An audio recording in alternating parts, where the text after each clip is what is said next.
उससे हुजूर सरकार का रवैया रहमतुल्लाह ताला अलैह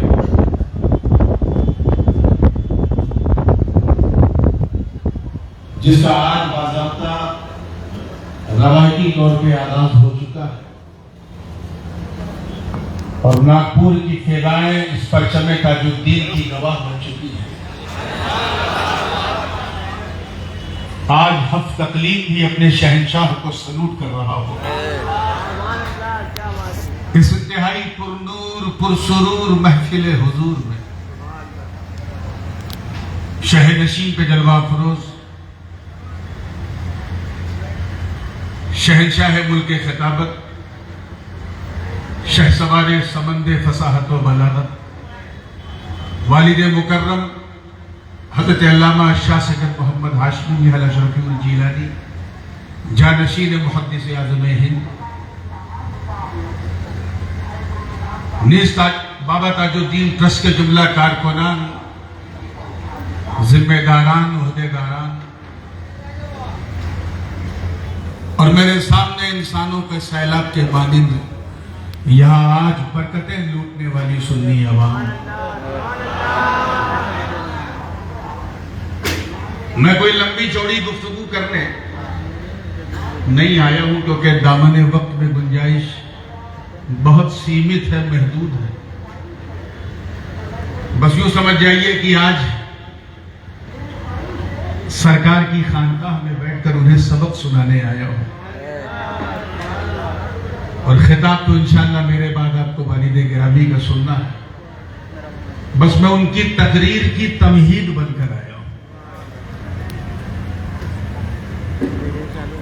और उन्हीं की जूतियों को सीधा करते हुए खिदमत करते हुए जो बोलने का शऊर पैदा हुआ वो अमानत मैं इन्हीं से ले लेके आपके हवाले करने आया हूं। जो लोग नात सुनने के मुतमन्नी हैं, मैं वही बात कहने जा रहा था कि गयास भाई ने आकर के असल में जो मेरी शायरी की डायरी है वो कयामगा पे रह गई है, लेकिन एक कलाम मैंने आज से कई साल पहले इसी दरबार ताजुल औलिया में पेश किया था, उसी की फरमाइश इन्होंने की है। हालांकि वक्त कम है लेकिन चंद अशार इंशाअल्लाह उसके सुना दें। फर्क ये करता हूं कि थोड़ा सा कंपोजिशन जो है उसका चेंज कर, क्योंकि हर जदीद चीज लजीज होती है। तो कलाम पुराना होगा लेकिन जरा लहजा बदल देता हूं, ठीक है ना? तो आइए इससे पहले कि मैं सुनाऊं गुनगुनाऊं, झूम झूम कर बारगाह रिसालत वाले रिसालत में दुरूद पाक का हदिया पेश करने पढ़े। अल्लाहुम्मा सल्ली सय्यदना जद्दिल हसन वल हुसैन व अला सय्यदना जद्दिल हसन वल हुसैन सल्लल्लाहु व सल्लम अलैका या रसूलल्लाह सल्लल्लाहु अलैहि वसल्लम। मैं मस्त हो गया। आप लोगों ने किसी और तरन्नुम में इस कलाम को सुना था, सुनिए। मैं मस्त हो गया रुखे जाना न देखकर, मैं मस्त हो गया रुखे जाना न देखकर, मैं मस्त हो गया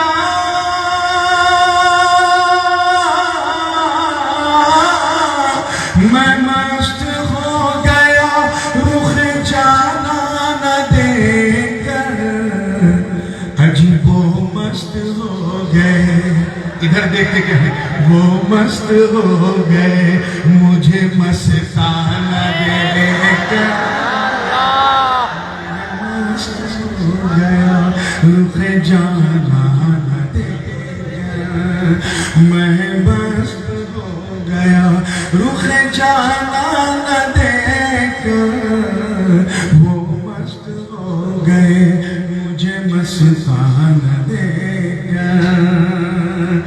जी चाहता है यार का,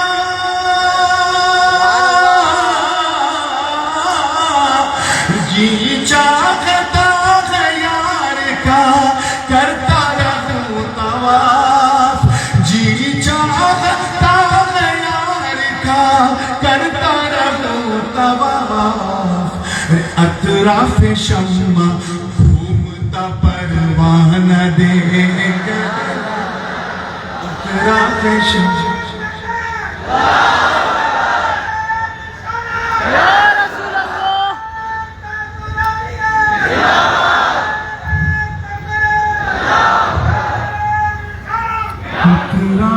शम्मा घूमता परवाना देगा। शेर देखिएगा बतौर खास, आज कौन किस मस्ती में है और मस्ती में अपनी हस्ती किस तरह खोए बैठा है। मैं उन लोगों को जो किसी कोने में छुप के तसव्वुरे ताज में मैं उनकी तवज्जो चाहूंगा सिर्फ इस शेर पे खास जिंदगी के साथ कि मस्तों के इस देहान में पीरे मोगाने भी, मस्तों के इस देहान में, मस्तों के इस देहान में पीरे मोगाने भी। सागर को रख दिया, सागर को रख दिया मेरा पैमान देकर, सागर को रख दिया मेरा पैमान देकर। मैं मस्त हो गया रुखे जान देकर। चुन चुन के शेर दे रहा हूँ, देखिए मैं तो खास तवज्जो के साथ कि आकर लहद में पीर ने जलवा दिखा दिया, आकर लहद में पीर ने, आकर लहद में पीर ने जलवा दिखा दिया। अपने मुरीद का, अपने मुरीद का वहाँ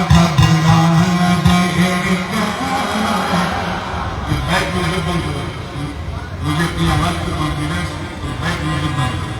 अपने मुरीद का वहाँ मैं मस्त हो गया रुके जान।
दुरूद पाक पढ़ लें। अल्लाहुम्मा सल्ली अला सय्यिदिना। हाँ, बस अच्छा सा इको रखो, वही काफी है, बाकी कुछ करने की जरूरत नहीं। मैं मस्त हो गया, रुख जाना न देगा, वो मस्त हो गए, मुझे मस्तान देगा। सरकार ताजुद्दीन बाबा रहमतुल्लाह ताला अलैह की सीरत का अगर आप मुताला करें तो एक वाकया ये भी मिलता है कि कुछ उलमाए ज़वाहिर आपकी जाहिरी जिंदगी को देख के मोतरिज हुए और कहे ये कौन बाबा है जो अपने आसपास इतनी भीड़ लगाए बैठता है, खूब तकरीरें की खिलाफ, लेकिन जब बाबा से मिलने हैं और नजर का तीर यहां से चला तो उनका हाल क्या हुआ, मैंने दो दूसरे में से जमा करने की कोशिश की है। तवज्जो चाहूंगा, तैयार है ना? वो मस्त हो गए, मुझे मस्तान देगा, अक्लो खिरत लिए हुए कुछ लोग आए थे, अक्लो खिरत लिए हुए, अक्लो खिरत लिए हुए कुछ लोग आए थे, अरे दीवाने हो गए, दीवाने हो गए, मुझे दीवाना देकर, दीवाने हो गए, मुझे दीवाना देकर, मैं मस्त हो गया, रुख जाना न देगा, वो मस्त हो गए, मुझे मस्तान देगा, मैं मस्त हो गया, रुख जाना न देगा। आखिरी शेर सुन ले कि हूरों ने अपने होश, हूरों ने अपने होश इसी पर गवा दिए, हूरों ने अपने होश इसी पर गवा दिए, अरे जुल्फों का रुख पे यार की बल खाना देकर, जुल्फों का रुख पे यार की बल खाना देकर, मैं मस्त हो गया, रुख जाना न देकर, मेराज हो गई मेरी तिश्ना लबी की नूर, मेराज हो गई, मेराज हो गई मेरी, मेराज हो गई मेरी तिश्ना लबी की नूर, आंखों में अपने यार की मैं खाना देकर, मैं मस्त हो गया, रुख जाना न देकर, वो मस्त हो गए, मुझे मस्तान देकर। दुरूद पाक पढ़ना। सल्लल्लाहु अलैहि वालिही सल्लल्लाहु अलैहि वसल्लम, सलातुन व सलामुन अलैका या रसूलल्लाह सल्लल्लाहु अलैहि वसल्लम। Without any further delay, because we already got delayed from our scheduled time, भारतीय रेल की तरह आजकल आज का हमारा ये जलसा भी अपने निर्धारित समय से थोड़ा विलंब चल रहा है, और मैं आपके और हजरत के दरमियान ज्यादा हायल भी नहीं रहना चाहता, इसलिए सीधे जिस आए पाक के हसीन जुज की तिलावत की है उसका तर्जुमा सुनो। वरिदवानुम मिनल्लाहि अकबर, और अल्लाह की रजा। तवज्जो है ना आप लोगों? अब माइक ना देखिए, आज की नाइट देखिए, माइक भी ठीक हो गया माशाल्लाह, सरकार का करम हो गया। और अल्लाह की रजा सबसे महान है, सबसे बड़ी है, सबसे अजीम है। बिल्कुल आसान लबो लहजे में बात की जाए तो अल्लाह की मर्जी सबसे बड़ी चीज है।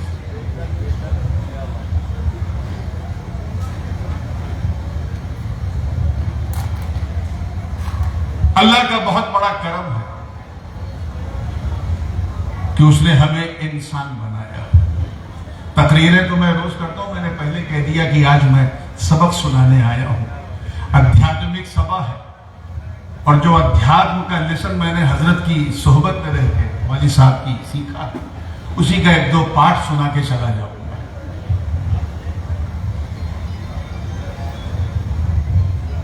बहुत बड़ा करम है कि उसने हमें इंसान बनाया। क्या बनाया? इंसान बनाया। कादिर मुतलक है, कुछ भी बना देता, हम क्या कर ले। लेकिन ये कितनी बड़ी कृपा है उस कृपालु की, कितनी बड़ी दया है उस दयालु की, कितना बड़ा एहसान है उस मोहसिन मुतलक का, जिसने हमें लक़द कर्रमना बनी आदम का ताज पहनाया, इंसान बनाया। उस महान रचयिता ने सबसे महान रचना मानव जात, उसका हमें हिस्सा बनाया। और करम वाला करम ये देखो कि सिर्फ इंसान ही नहीं, अल्हम्दुलिल्लाह मुसलमान बनाया, सिर्फ अपनी बारगाह में झुकाया। और उस पर करम जब अपने चरम पे पहुंचा तो कितना बड़ा फजल हुआ कि उसने हमें सिर्फ मुसलमान ही नहीं बल्कि गुलामे हबीब रहमान बनाया। और सरकार की तो बात ही मत पूछो, इन्हें तो अपने महबूब की संतान बनाया। सब कुछ अल्लाह ने हमारे लिए बनाया। He has created the entire world for all mankind. Forget about irrespective of religion. Who are you? It doesn't make any difference. उसने सबको आंख भी दिया, नाक भी दिया, कान भी दिया। जो उसे मानता है उसे भी खिलाता है, जो उसे नहीं मानता उसे भी खिलाता है। यही उसकी लीला है, यही उसकी कृपा है, यही उसकी दया है। सब कुछ उसने हमारे लिए बनाया। चाहे बर्दो समर हो, शम्सो कमर हो, शजरो हजर हो, खुश्को तर हो, बहरो बर हो, सीमो जर हो, लालो Gohar. If you start to count the big favor of Almighty Allah, you can never ever count. बचपन से 55 तक पहुंच जाओगे, गिनती पूरी नहीं होगी उसने क्या क्या तुम्हारे लिए बनाया। बल्कि 55 से आगे बढ़ के कब्रिस्तान के मदफन तक पहुंच जाओगे, काउंटिंग पूरी नहीं होगी। खुद उसका दावा है, वइन तउद्दू निअमतल्लाहि ला तुहसूहा। अगर तुम अल्लाह की नेमतों को गिनो शुमार करो तो गिन नहीं सकते, नस्लें गुजर जाएंगी। जमीन के गर्भ में जो मादनियात हैं, जो खनिज पदार्थ हैं, वो सब अल्लाह ने हमारे लिए बनाया।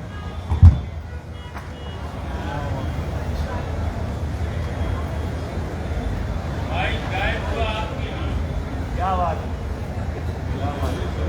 नारे तकबीर, नारे रिसालत, जश्न ताजुल आलिया, उर्से ताजुल आलिया, मैदान ताजुल आलिया।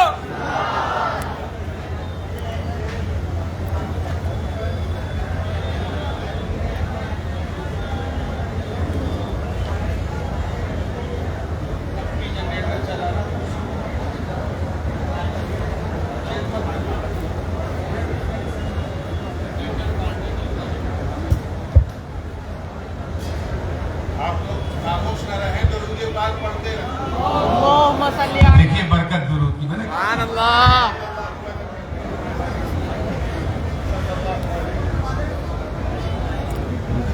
सल्लल्लाहु अलैहि वसल्लम।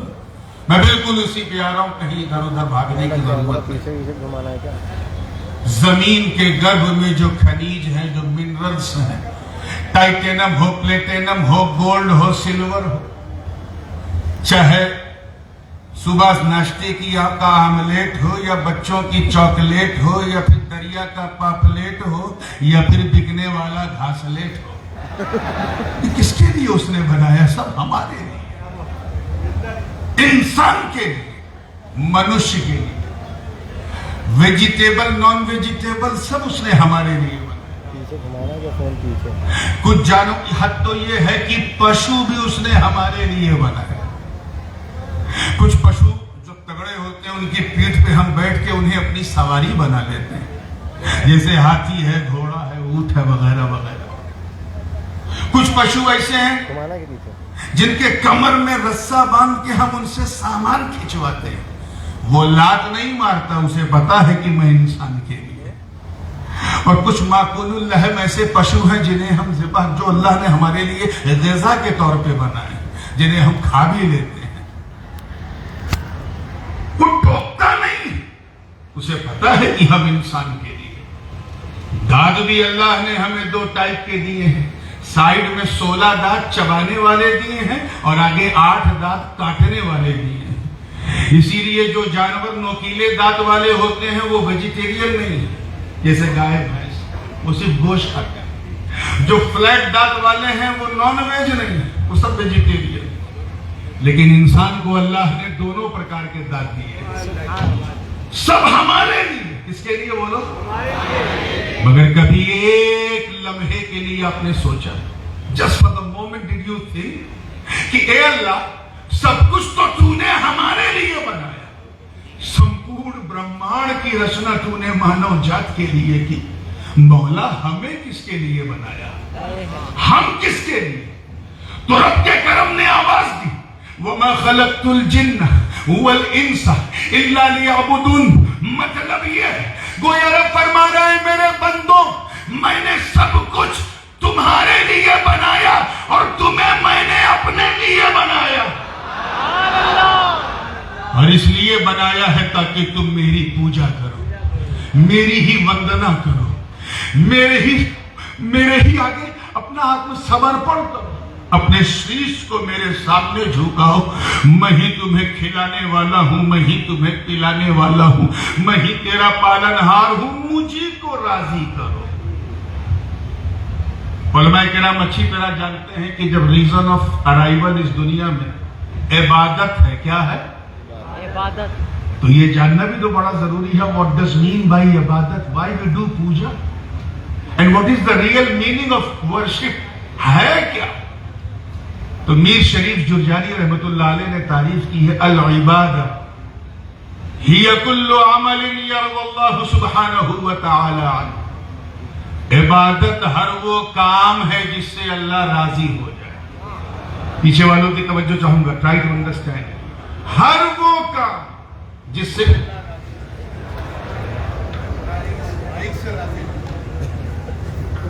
नारे तकबीर, नारे रिसालत। इबादत हर वो कार्य है जो अल्लाह को राजी कर दे। लफ्ज़े प्रसन्न में भी वो खूबी नहीं है जो रजा में है, इसीलिए मैंने रजा कहा, pleasure. How to get pleasure of almighty Allah, that will be the only one goal of believers. यही एक टारगेट है, यही एक हमारा वो है। तो हम यहां अल्लाह को राजी करने हैं। किस लिए आए हैं बोलिए? अल्लाह को राजी करने। हाउ टू प्लीज अल्लाह।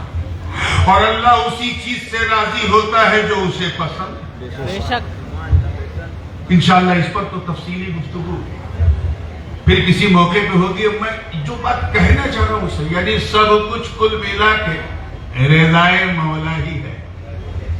इसीलिए उसने फरमाया वलिल्लाह व रिज़वानुम मिनल्लाहि अकबर, अल्लाह की रजा सबसे महान। हर काम उसकी रजा के लिए करो। खाते जानवर भी हैं, खाता इंसान भी है, लेकिन इंसान वो नहीं खाता जो उसके स्वास्थ्य के लिए अच्छा ना हो। गंदा पानी नहीं पिएगा, वो गंदी चीज नहीं खाएगा, उसे पता कि ये हमारे लिए नहीं है, तो वो अपने आप को उससे बचा लेता है।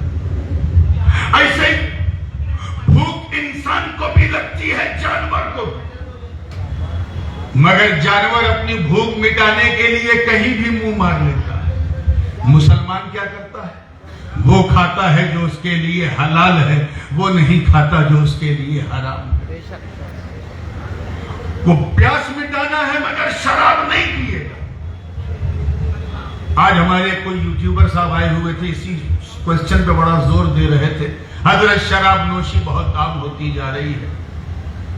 नौजवानों, अगर आने वाली नस्लों की रक्षा करना है तो अपने नफ्स को ड्रग्स और शराब से दूर रखो। वो करो जो अल्लाह को पसंद है, क्योंकि जो चीज अल्लाह को पसंद है अल्लाह उसी से राजी होता है। वो ना करो जो शैतान को पसंद है। सेक्स भी एक जरूरत है, एक नीड है। अल्लाह ने जानवरों को भी दिया है, इंसान को भी दिया है, मगर इंसान और जानवर में फर्क यह है कि जानवर कहीं भी मुंह मार लेता है, इंसान वहां जाता है जो उसके लिए लीगल है। इलीगली इस डिजायर को पूरा नहीं करता, निकाह करता है, महबूब की सुन्नत पे अमल करता है। अपने नफ्स को गुनाह से रोकने की नियत से वो शादी कर रहा, अब पता चला उसकी शादी भी हो रही है, अल्लाह की इबादत भी हो रही है। यही तो हुजूर ने फरमाया, जो मैं दूं उसे ले लो, जो जिससे मना कर दूं रुक जाओ। रब ताला ने भी यही हुक्म दिया, मा आताकुमुर रसूलु फखुदूहु व मा नहाकुम अन्हु फंतहू। नबी यही तो ऐलान कर रहे हैं। अल्लाह को राजी करना है तो नमाज पढ़ो, अल्लाह को पसंद है। रोजा रखो, अल्लाह को पसंद है। हज करो, अल्लाह को पसंद है। ज़कात दो, अल्लाह को पसंद है। बेवाओं का सहारा बनो, अल्लाह को पसंद है।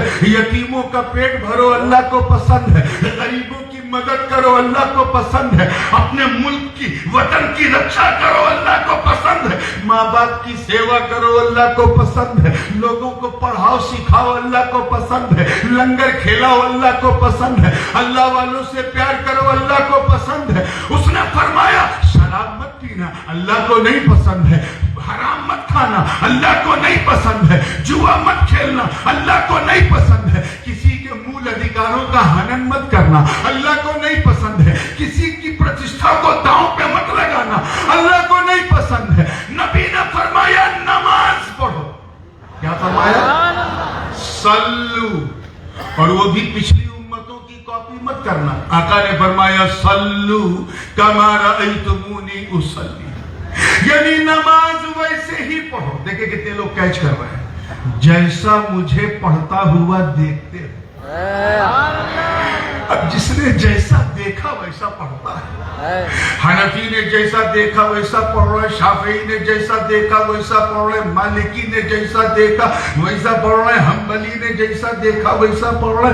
हुजूर ने फरमाया मेरी तरह जैसा मुझे पढ़ता हुआ देखते हो वैसे नमाज पढ़ो, यानी सजदा वैसे ही करो जैसे मैं करता हूँ, रुकू वैसे ही करो जैसे मैं करता हूँ, क़याम वैसे ही करो जैसे मैं करता हूँ, सजदे में वैसे ही जाओ जैसे मैं जाता हूँ। अपने आप को उसी तरह समर्पित करो जैसे मैं करता हूँ। अगर तुझे हज करना है तो पिछले उम्मतों की कॉपी मत करो, बल्कि इहराम पहनो जैसे मैं पहनता हूँ। नियत करो जैसे मैं करता हूँ। तवाफ़े काबा करो जैसे मैं करता हूँ। सफा मरवा की सही करो जैसे मैं करता हूँ। मिना मुज़दलिफ़ा अरफात में ठहरो जैसे मैं ठहरता हूँ। तुझे रोजा रखना है तो सिर्फ भूखा मत रहो, बल्कि सहरी करो जैसे मैं करता हूँ। नियत करो जैसे मैं करता हूँ। उसके बाद इफ्तार करो जैसे मैं करता हूँ। तरावी पढ़ो जैसे मैं पढ़ता हूँ। गोया सरकार फरमा रहे कि मेरी तरह करो, ओबे माई सुन्नत। अरे करके तो देख, जब तू ऐसा करेगा तो नबी की सुन्नत भी अदा होगी, मौला की इबादत भी अदा होगी। अल्लाहु अकबर, या रसूल अल्लाह।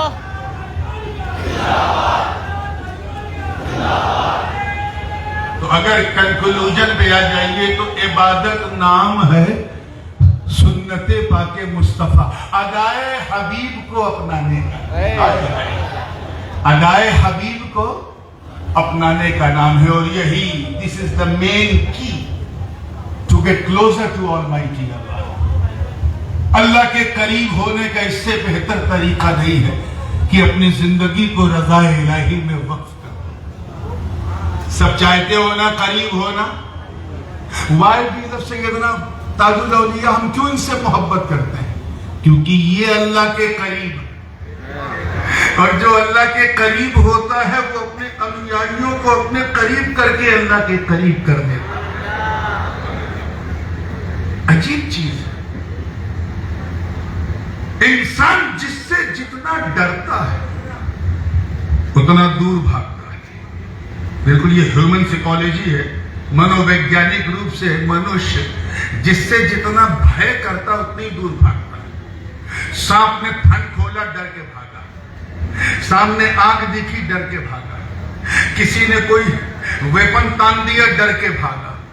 इंसान जिससे डरता है उतना, बोलिए, दूर भागता है। क्या होता है? आप तो दूर नहीं है ना, हाँ, तो फिर करीब आके सुनिए। इंसान जिससे जितना डरता है उतना दूर भागता है, उतना दूर भागता है। लेकिन सिर्फ अल्लाह का भय, अल्लाह का डर इतना अनमोल, इतना बहुमूल्य है कि बंदा जितना अल्लाह से डरता जाता है उतना अल्लाह के करीब होता जाता है। So if you want to get closer to Almighty Allah, then you have a fear of Almighty Allah. अल्लाह के करीब होना है तो उससे डरना शुरू करो। उससे हजरत ख्वाजा ओवैस करनी, हजरत सरकार ताजुल औलिया की सीरत में यह भी मिलता है कि वो अज़कारे ओवैसिया के आप आमिल थे। वो जिक्र जो मेरे मखदूम अशरफ जहांगीर सिमनानी को तख्ते सिमनान पे आकर हजरत ख्वाजा खिज़्र ने दिया था, वो अज़कारे ओवैसिया आपके भी मामूलात में था, जिसमें जबान खामोश रहती है और दिल अल्लाह का जिक्र करता है। अब सोचो, जब अज़कारे ओवैसिया का ये आलम है कि जो करे वो शहंशाह हफ्त तकलीम हो जाए, तो सरकार ओवैस करनी का आलम क्या हो, जिनका जिक्र किया जाता है। बिन देखे ये आलम था ओवैस करनी का, सरकार की सुन सुन के खबर झूम रहे हैं, जंगल में इबादत कर रहे थे, तिलावत कर रहे थे। उनकी बकरियां जो हैं आराम से घास चर रही थी, और एक भेड़िया, भेड़िया समझते हैं, हाइना, बात समझ में आई ना? वो गर्दन घुमा घुमा के उनकी बकरियों की रक्षा कर रहा। भेड़िया बकरियों की रक्षा कर रहा। शेर होता तो मैं मान जाता, शेर बहुत डेंजर जानवर है, लेकिन बड़ा खुददार, बड़ा ईगो उसके अंदर रहता है। शेर अगर पेट भर के खा पी ले तो you can walk with the lion, आप शेर के साथ टहल घूम सकते हो। और ये मैं सुनी सुनाई बात नहीं कर रहा हूं, प्रैक्टिकली मैंने देखा है। If you fed the lion properly then you can walk with the lion anywhere. लेकिन भेड़िया ऐसा दरिंदा होता है कि अगर गर्दन तक खा ले, सांस लेने की गुंजाइश नहीं है, इतना खा लिया, और सामने अगर बकरा या बकरी कुछ दिख जाए तो नोचेगा जरूर, चाहे खाए ना। और यहां ऐसा अद्भुत, अविश्वसनीय, अकल्पनीय, इनक्रेडिबल, अनबिलीवेबल, फेनोमेनल मंजर कि ख्वाजा ओवैस इबादत कर रहे हैं, बकरियां सुकून से घास चर रही हैं, और एक भेड़िया गर्दन घुमा घुमा के बकरियों की रक्षा कर रहा। एक राहगीर का वहां से गुजर हुआ, उसने जब ये अद्भुत मंजर देखा तो रहा न गया, उसने पूछा, बाबा ये क्या, आपको इस भेड़िए से डर नहीं लगता? तवज्जो। तो ख्वाजा ओवैस ने सर उठा के फरमाया, तू मेरी बात करता है, मेरी बकरियों को भी इससे डर नहीं लगता। मेरी बकरियों को कहो, क्यों कर सुन, अल्लाह करे ये जुमला दिल में उतर जाए, सुन, जब तक मैं अल्लाह से नहीं डरता था, इस भेड़िए से डरता था, जब से मैं अल्लाह से डरने लगा, ये भेड़िया मुझसे डरने लगा। इसलिए ताजुल औलिया के अनुयायियों, उनके मानने वालों, अगर हमारे समाज में, हमारे सभ्य समाज में भारत की परंपरा को खंडित करने वाले कुछ अगर ऐसे तत्व जो समाज में भेड़िया रूपी होकर हमें डराने का काम करते हैं, तो तुम्हें घबराने की जरूरत नहीं। तुम शांतिपूर्ण होकर भारत की गंगा जमुनी तहजीब के अलंबरदार बनकर सिर्फ अल्लाह से डरते रहो। तुम अल्लाह से डरते रहोगे, समाज में छुपे भेड़िए तुमसे डरते रहेंगे।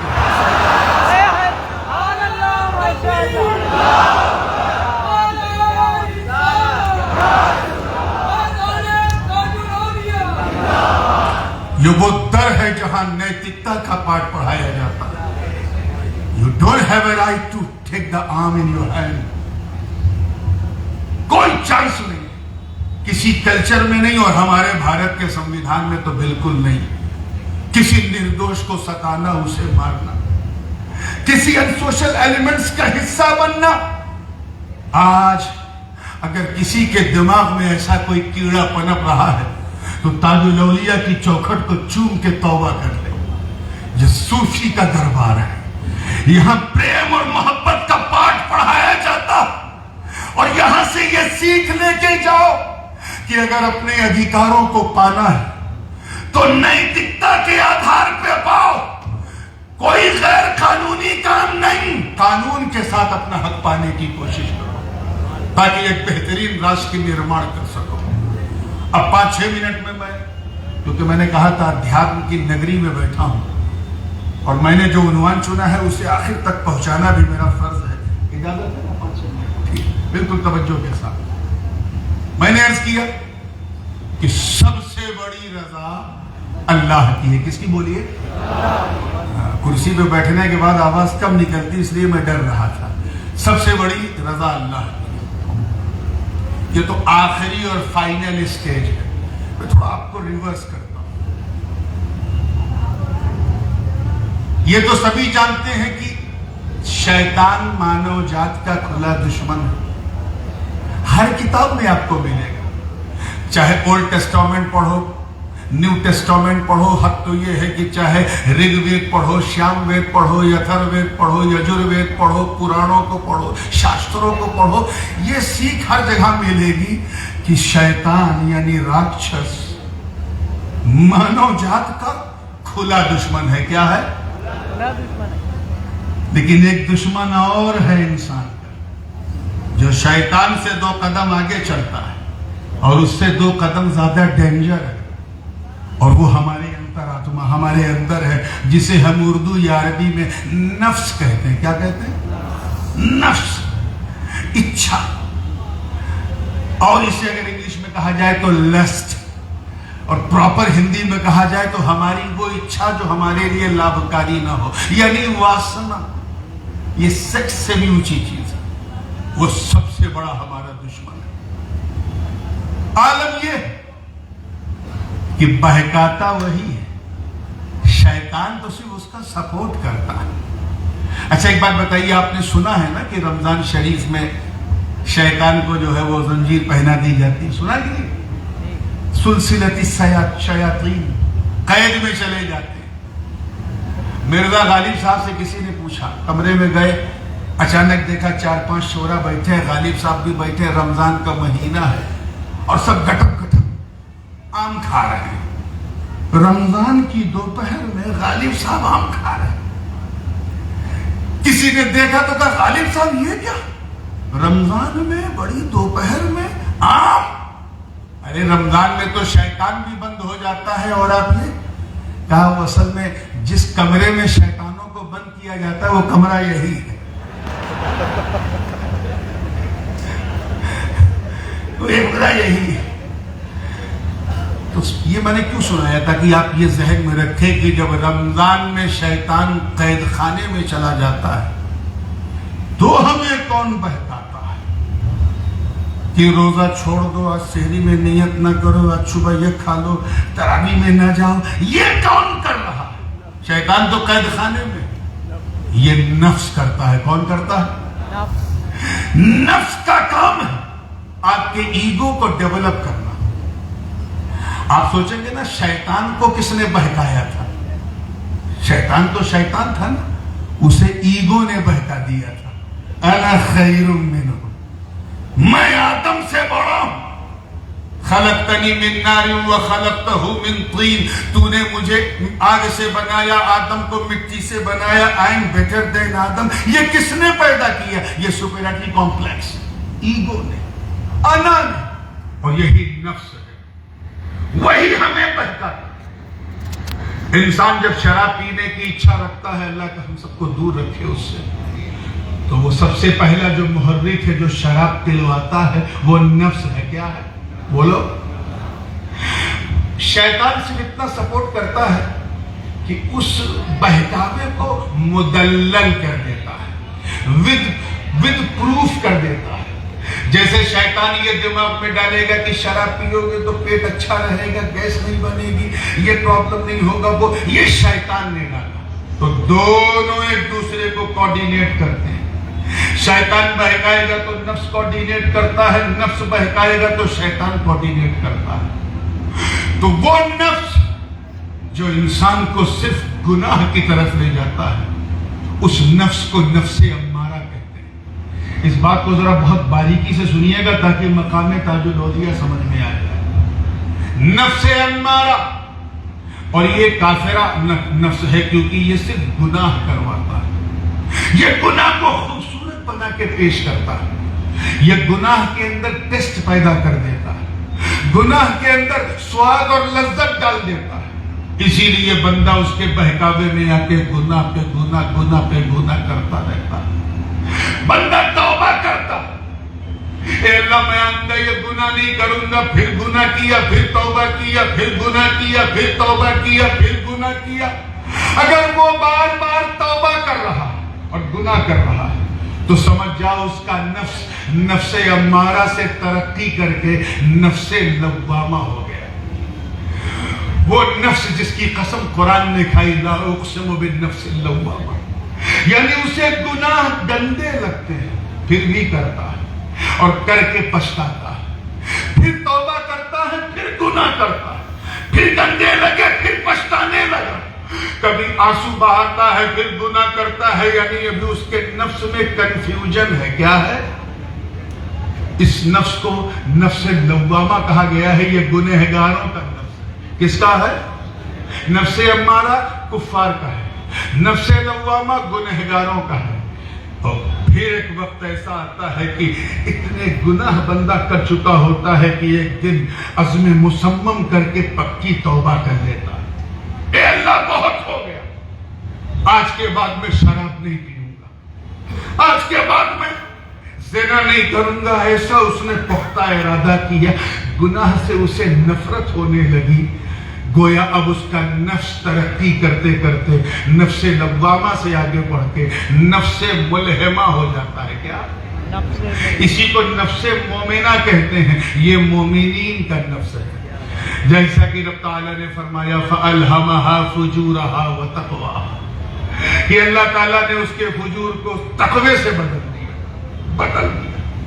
फिर एक दिन ऐसा भी होता है कि बंदा तौबा करने के बाद सिर्फ नेकी, तवज्जो चाहूंगा जुमला ज़ाया ना हो, सिर्फ नेकी, वो नेकी के बहाने ढूंढने लगता है। इस काम में नेकी है, ये भी करो, उस काम, वो काम अच्छा है, वो भी करो, ये काम अच्छा है, वो भी करो। यानी हर वो काम करने लगता है जिसका रब ने उससे तकाजा किया। वो नमाज भी पढ़ने लगता है, रोजा भी रखने लगता है, हज भी करने लगता है, ज़कात भी देने लगता है, वो अल्लाह की रजा तलाशने लगता है, नेकियां करने लगता है, बुजुर्गों से मोहब्बत करने लगता है, गुनाहों से दूर होकर वो सवाब के बैंक को भरने लगता है। इतना भरता है कि उसका नफ्स तरक्की करके नफ्से लव्वामा से और ऊपर नफ्से मुतमइन्ना बन जाता है। क्या बन जाता है? नफ्से मुतमइन्ना, सैटिस्फाइड नफ्स, संतुष्ट नफ्स। यानी ऐसा नफ्स जिसे नेकी करने से संतुष्टि मिलती है। ये सालिहीन का नफ्स है। किसका नफ्स है? जोर से बोलो। ये उन अल्लाह वालों का नफ्स है जिन्होंने नेकियों की तरफ पेशकदमी की। ये उन अल्लाह वालों का नफ्स है जिन्होंने अल्लाह के लिए नेकी करने के लिए किसी ने तख्त छोड़ दिया, किसी ने ताज छोड़ दिया, किसी ने हुक्म छोड़ दिया, किसी ने राज छोड़ दिया, किसी ने हुकूमत छोड़ दी, किसी ने कुछ। अरे मेरे सरकार पहले तो वर्दी पहनकर दुनिया की जॉब करते थे, मगर जब नफ्से मुतमईन का इल्का हुआ तो ताजुद्दीन न रहे, ताजुल औलिया बन गए।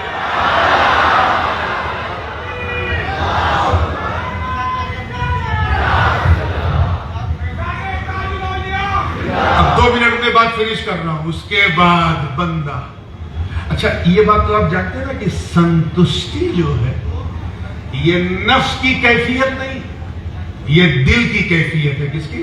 जैसे कहते ना, हाजी साहब आज आपने ऐसा खाना खिलाया कि दिल खुश हो गया, मन बिल्कुल मचल गया। ये दिल की कैफियत है किसी चीज का संतुष्ट होना, सेटिस्फाई होना।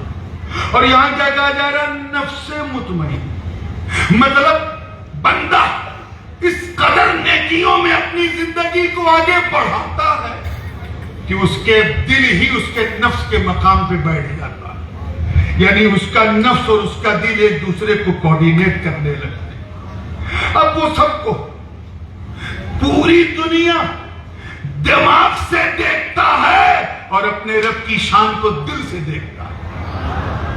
वो दुनिया को यूज करता है, अपने रब से मोहब्बत करता है, इसीलिए उसका दिल टूटता ही नहीं, क्योंकि वो किसी ऐसी चीज को दिल देता ही नहीं जो दिल तोड़े। आजकल तो दिल तोड़ने का आलम यह है कि चलते फिरते उठते बैठते एक दूसरे को लोग दिल दे रहे हैं, बल्कि व्हाट्सएपिंग में भी देखा गया इमोजीज के जरिए दिल दे रहे हैं। ये दिल ना हुआ फुटबॉल हो गया, कभी इस पाले में कभी उस पाले, कभी इधर कभी उधर, न देखे उधर न देखे इधर। अपने दिल को अगर कांच के गिलास को दोगे तो दिल मुस्तर रहेगा कि कहीं गिलास टूट ना जाए, क्योंकि गिलास टूटा तो दिल टूट जाएगा। इसलिए अगर अपने दिल को, अपने मन को, अपने नफ्स को, और शॉर्टकट में कहा जाए अपने आप को अगर सुरक्षित रखना है तो केवल एक ही मार्ग, एक ही रास्ता कि सारी दुनिया को दिमाग से इस्तेमाल करो और अपने रब से दिल से मोहब्बत करो। दिल किसी दुनियादार को न दो, देना है तो परवरदिगार को दो, अहमद मुख्तार को दो, उनके 4 यार को दो, अहले बैत अतहार को दो, हसनैन अखियार को दो, गौसे अबरार को दो, ख्वाजा अखियार को दो। अरे कोई ना मिले तो अपने यार को दो।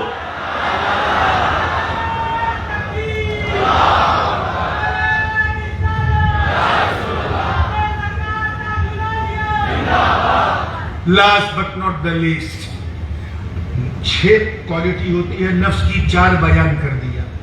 नफ्से अम्मारा, उसके बाद आगे बढ़ के नफ्से लव्वामा, और आगे तरक्की करके नफ्से मुल्हिमा यानी मोमिना, और फिर तरक्की करके नफ्से मुतमइन्ना। या अय्यतुहा नफ्सुल मुतमइन्ना इरजिई इला रब्बिकी राज़ियतम मर्दिया फदखुली फी इबादी वदखुली जन्नती।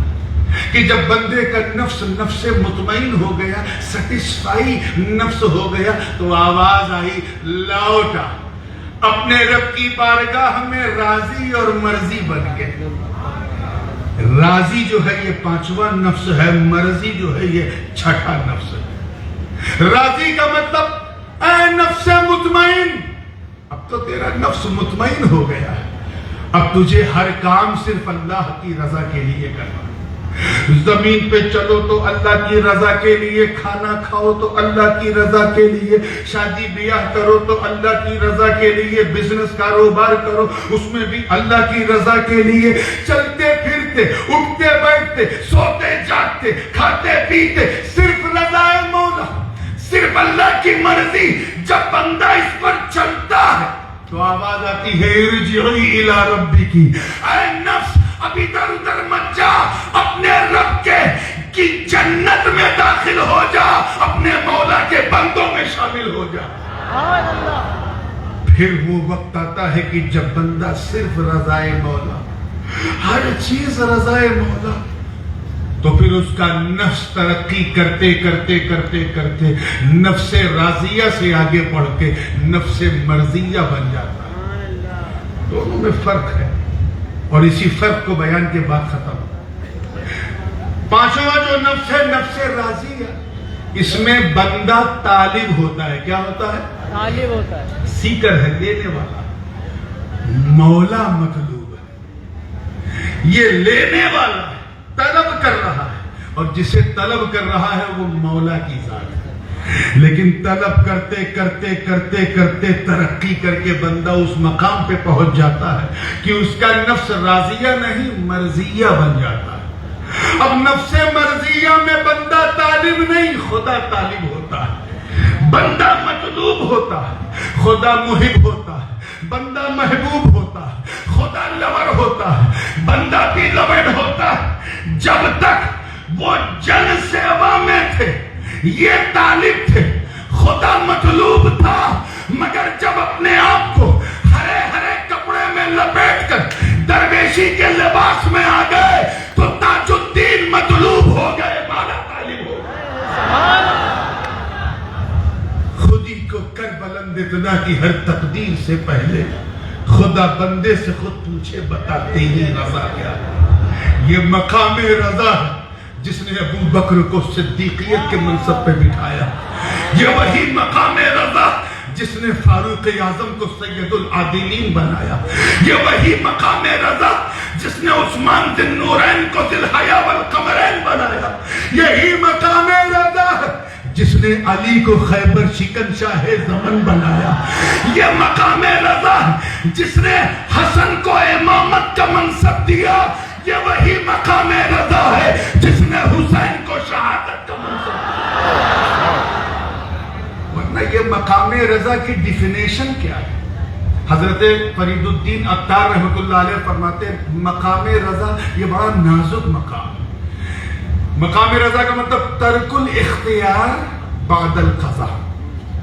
और हजरत गौसे पाक रज़ियल्लाहु ताला अन्हु मेरे जद्दे करीम फरमाते हैं मकाम रजा तर्कुल इख्तियार बिमुर्रिल क़ज़ा। बात एक ही है कमोबेश, यानी अपने पावर को, देखिए कितने लोग समझ रहे हैं, अपने पावर को त्याग करके उसे छुपा देना और जो अल्लाह चाहता है उसे होने देना, इसको मकाम रजा कहते हैं। ये है मकाम रजा जो सिद्दीकीन को अता होता है। बहुत लोग सवाल करते हैं ना कि इमाम हुसैन ने why he didn't show his power in the battle of Karbala, क्यों नहीं उन्होंने पावर दिखाया? सुनो, एक मिनट में आपको और लूंगा। हजरत ख्वाजा गौस मोहम्मद ग्वालियर शुक्तारी रहमतुल्लाह अलैह का नाम तो सुना होगा। मकाम सिद्दीकियत पे फाइज थे, गौसे जमाना थे, और मकाम रजा पर फाइज थे। और मकाम रजा आप समझ गए कि अल्लाह की रजा के लिए अपनी शक्ति को छुपा देना और उसका इस्तेमाल न करना, यही मकाम रजा। राजा सिंधिया के दरबार में रहते थे। राजा उनका बड़ा दीवाना था, बल्कि यूं कह लें आज की लैंग्वेज में मुरीद हो चुका था। फिर ये पता चला कि पूरा सिंधिया दरबार वो बाबा के आगे नतमस्तक है, राजा को कोई घास नहीं डालता था। तो अंदर अंदर जेलसी पैदा हुई, फिर किसी बहाने से इनको किनारे किया। हजरत ख्वाजा गौस मोहम्मद ग्वालियर अपने परिवार सहित निकल पड़े सफर पे। रास्ते में 400 या एक रवायत में 500 डाकुओं ने हमला कर दिया। सब कुछ जो था सामने रख दिया। मकाम रजा पे थे, जो डाकुओं ने मांगा सब रख दिया। उसी दरमियान आपकी एक 9 साल की नवासी भी थी, नथनी जिसे कहते, उसके कान में सोने की छोटी सी बाली थी। एक डाकू की नजर पड़ी, उसने उस बाली को ऐसा खींचा कि 9 साल की बच्ची का कान की उसकी लौ कट गई और खून का फव्वारा ऐसा जारी हुआ कि बच्ची का सारा कपड़ा लहूलुहान हो गया। ये मंजर देखकर हजरत ख्वाजा गौस मोहम्मद ग्वालियर का मकाम रजा डगमगा गया। अपनी नवासी का बहता हुआ खून देखा तो हिल गए और मंगल गिरे यानी मरीख को हुक्म दिया, ऐ मरीख नीचे उतर और जितने यहां डाकू है सबके सर को कलम कर दे। 1 मिनट भी नहीं लगा, उस मरीख ने सारे डाकुओं की गर्दन काट दी, करामत दिखा दी। मकाम रजा डगमगा गया, बेहोश हो गए। एक निदा आई, देखा, उन्हें एहसास हुआ कि मेरा रब मुझसे कलाम कर रहा है। पूछा, है गौस मोहम्मद, ये तूने क्या किया? इतने लोगों की तूने जान ले ली?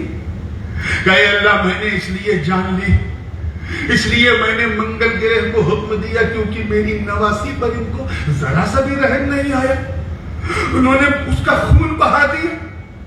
तो कहा, एक बच्ची के लिए तूने 400 लोगों को मार दिया। कहे, अल्लाह वो तुझे नहीं मानते थे। तो कहा, मुझे मानते नहीं थे लेकिन मैं भी तो उनका खुदा हूं, मैं ही तो उन्हें खिलाता पिलाता हूं। इतना कहना था, हजरत ख्वाजा गौस मोहम्मद ने माफी मांगी, शाकिर और साजिद होकर के रब के हुजूर गिर पड़े। मकामे रजा फिर हासिल हुआ। अब समझ में आया आका हुसैन ने करामत क्यों नहीं दिखाई। खुदा की कसम, मेरे हुसैन को तो बचपन से पता था। नानी उम्मे सलमा उन्हें सब बता चुकी थी, नाना आगोश में सब सुना चुके थे, मां अपनी गोद में सब बता चुकी थी, सारी दास्तान पता थी। इसीलिए जब खून पर खून बहने लगा, हुसैन सब्र कर रहे थे। मकामे रजा पे मजबूत कदम हुसैन, अब्बास के कटे बाजू दिख रहा है मगर हुसैन का कदम लड़खड़ा नहीं रहा है। कासिम की जवानी लुट गई, हुसैन का कदम लड़खड़ा नहीं रहा है। अली अकबर के लाशा बह गया, हुसैन का कदम लड़खड़ा नहीं रहा है। वरना अगर मेरा हुसैन सिर्फ आसमान की तरफ देख लेता तो रब्बे काबा की कसम इतनी बारिश होती कि पूरा करबला समंदर बन जाता। हुसैन को पता था, हुसैन को पता था ये मेरे मकामे रजा का टेस्ट है, यहां करामत नहीं इस्तिकामत दिखाना। हुसैन ने इस्तिकामत दिखाई और ऐसे ही इस्तिकामत दिखाने वालों को ताजुल औलिया कहा जाता है। मौला करीम इनकी बारगाह की खाक की तो खैर हम सबको इस्तिकामत अता फरमाए। आखिर दावाना अनिल हम्दुलिल्लाह।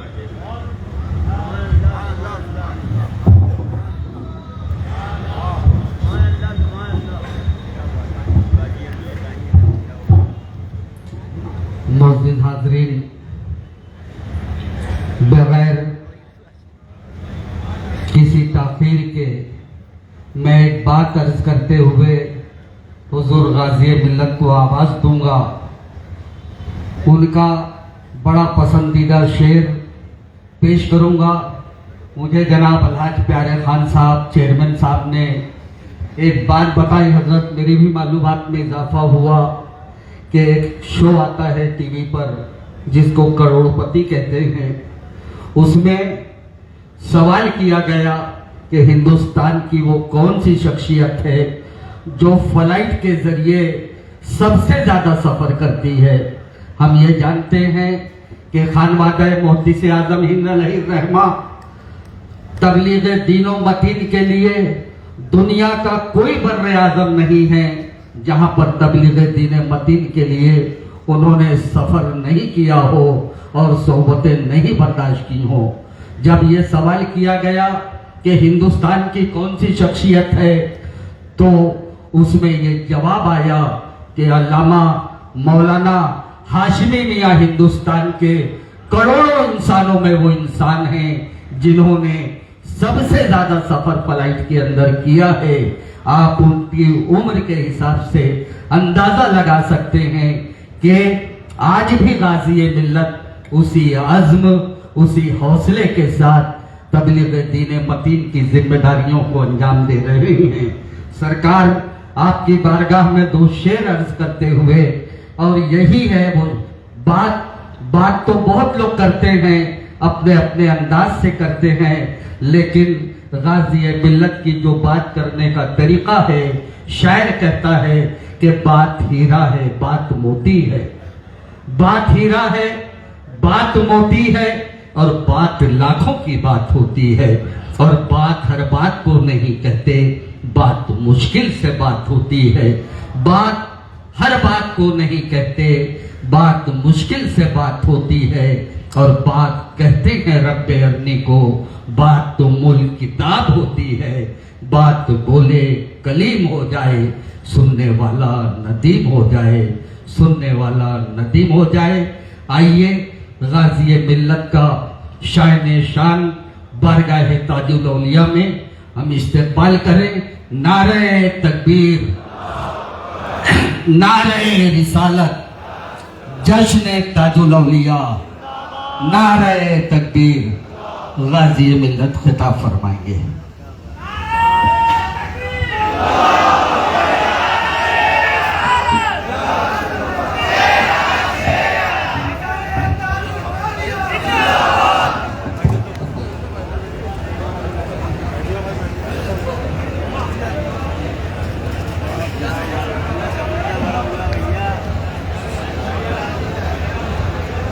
बिस्मिल्लाहिर्रहमानिर्रहीम। नहमदुहु व नुसल्ली अला रसूलिहिल करीम व अला आलिहि व सहबिहि अजमईन।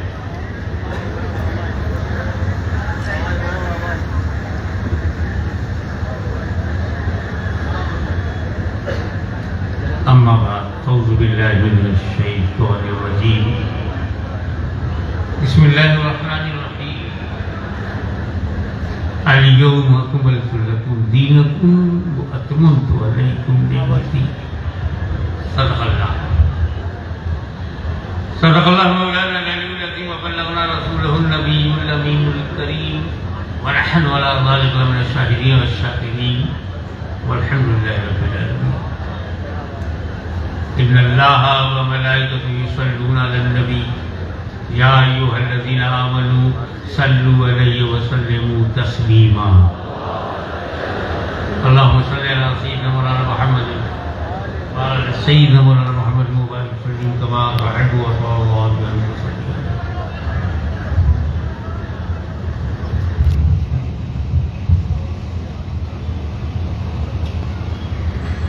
मगरिब के बाद रात का जन्म होता है।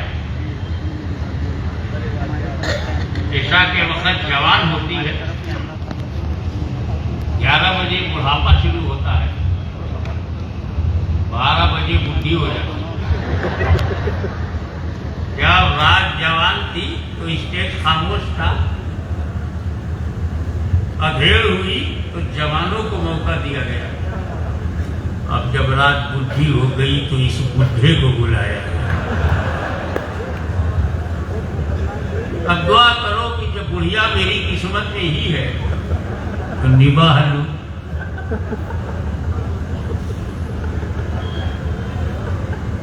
टू द पॉइंट,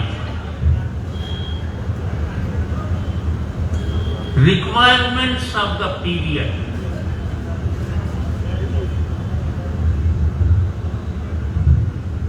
वर्तमान की आवश्यकताएं, समाज निर्माण में हमारी भूमिका,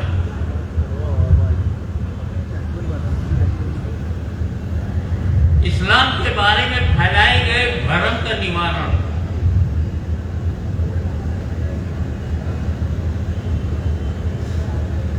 गलत लोगों से इस्लाम के बारे में सुनना और सुन्नी से न सुनना,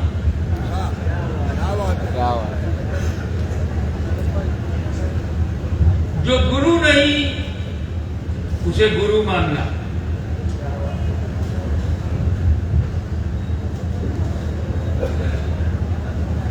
गुरु के गुण जिनमें नहीं है मुंह के करीब मैं दूर कर।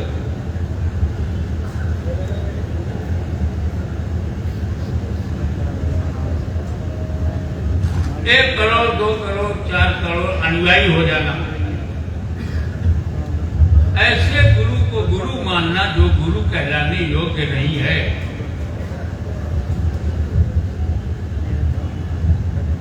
बाद में पता चला गुरुजी जेल में है।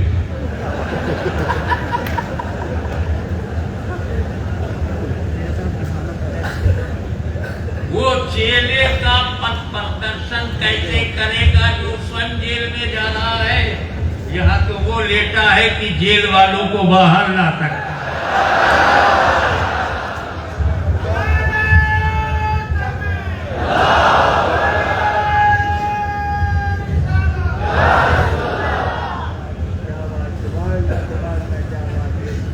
हमारे जीवन में सुंदरता का बहुत महत्व है। सुंदरता बहुत आकर्षित करती है और आजकल तो आंख बंद करके सुंदरता के पीछे भागते हैं।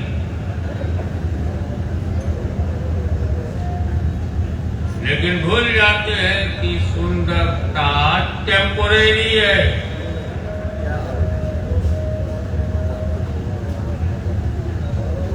चार साल के बालक के चेहरे पर जो सुंदरता है, जो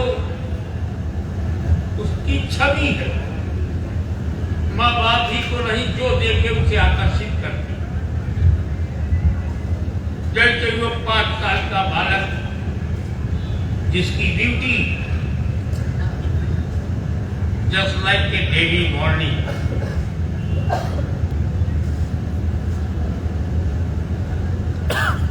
सुबह का हुस्न,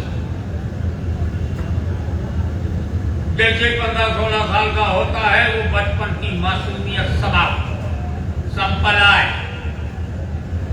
एक नई सुंदरता चेहरे पर छलकने लगती है, जवानी।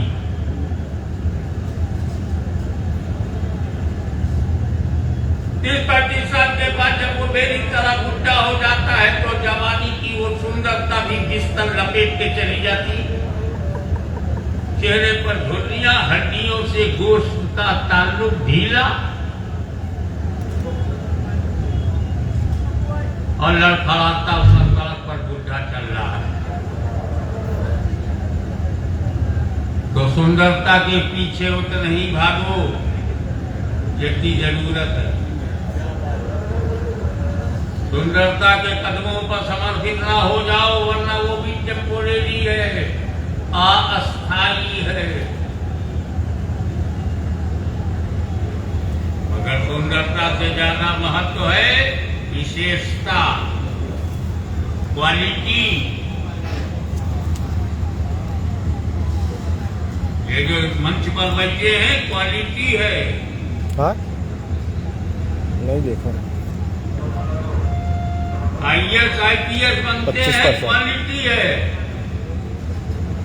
पावर बैंक है क्या? मुख्यमंत्री और प्रधानमंत्री बनता है, क्वालिटी है। तकरीर करता है, क्वालिटी है। प्रवचन, क्वालिटी है।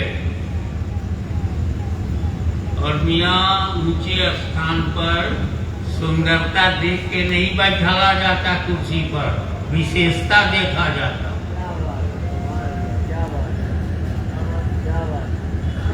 ADM उसको नहीं बनाएंगे जो अति सुंदर हो, मुख्यमंत्री से नहीं बना देंगे जो बहुत ही सुंदर हो। तब तो मालूम हुआ पूरे देश में बॉलीवुड का कब्जा हो जाएगा। सुंदरता उधर ही जमा।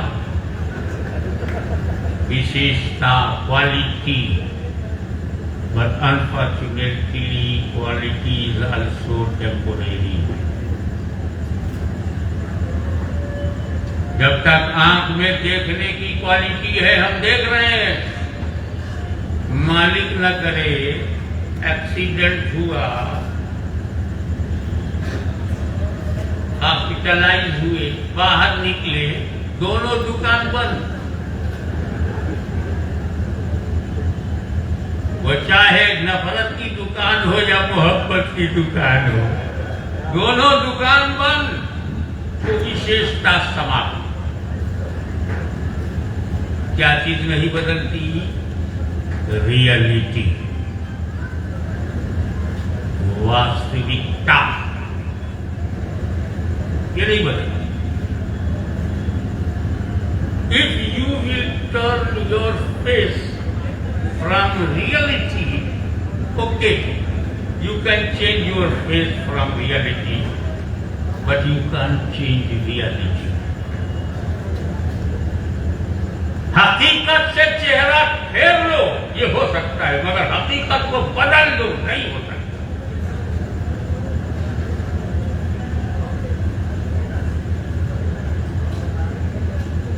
अब आप बताओ, इस दुनिया में आपने जन्म लिया है, अपनी मर्जी से पैदा हुए हो,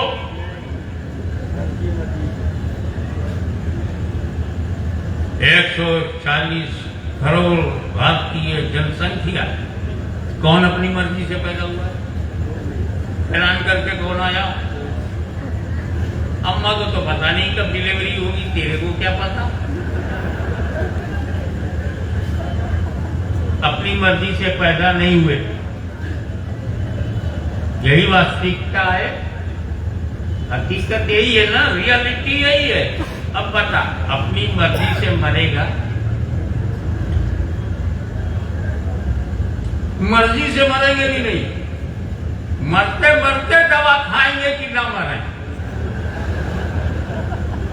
दिल का ऑपरेशन कर दो मगर मरने न दो, बाईपास ऑपरेशन कर दो, but please save my life. I don't want to die. I don't want to leave this beautiful world, beautiful India. अपनी मर्जी से मरते नहीं। Come to the point. अपनी मर्जी से पैदा नहीं हुए, ये रियलिटी है। अपनी मर्जी से मरेंगे नहीं, ये भी रियलिटी है। तो इन बिटवीन अपनी मर्जी से जिएंगे कैसे? तो जिसकी मर्जी से पैदा हुए हो, जिसकी मर्जी से मरोगे, उसी की मर्जी से जियो। सोच के रह गए तो दीन तक रह गए, और समझ गए तो ताजुद्दीन हो गए। ये वो बंदा है जो नागपुर की पवित्र धरती पर सिर्फ अपने रब के लिए जीता रहा, रब के लिए मरा, इसीलिए अब तक जिंदा है।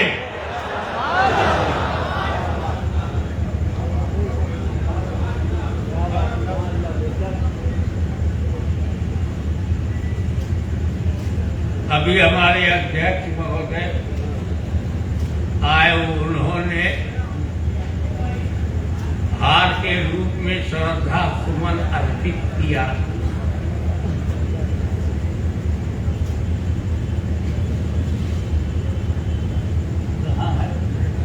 हाँ, इधर है। ये बताइए, आपने मेरे गले में जो हार डाला, जिंदा समझ के या मुर्दा?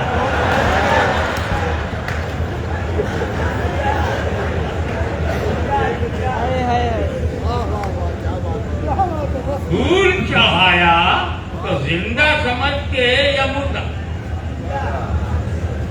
मैं तो ऐसा जिंदा हूं इस समय कि मेरा दुश्मन भी मुझे मुर्दा कहने की पोजीशन में नहीं है। तो जिंदा ही समझ के चाहे ना चेयरमैन साहब। इस छोटी सी बात से हमारी विचारधारा जाहिर हो गई, हमारा आध्यात्मिक चिंतन प्रकट हो गया कि हम फूल जिंदोही पे चढ़ाते हैं,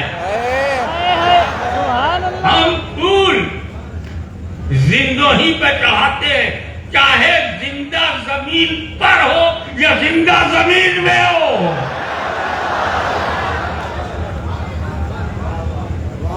इसीलिए तो मुर्दों को तकलीफ होती है।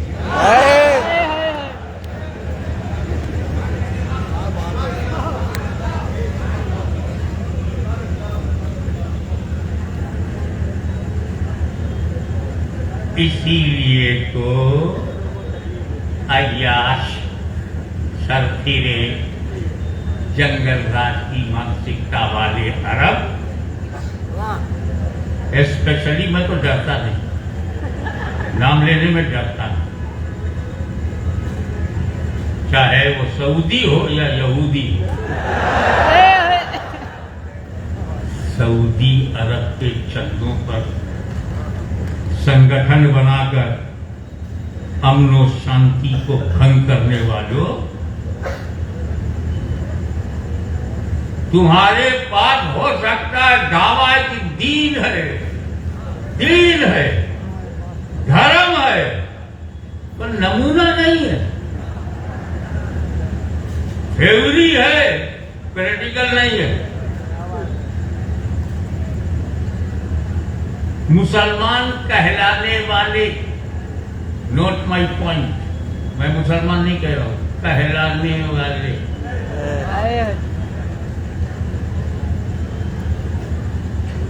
बड़ा बड़ा दारुल उलूम है,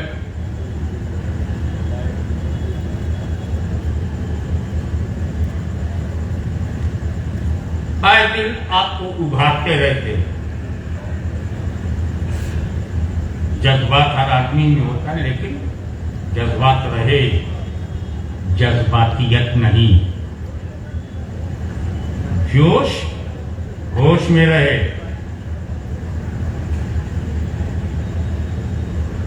आप उभारा जाता है लॉ एंड ऑर्डर, तोड़ डालो, पत्थर मारो।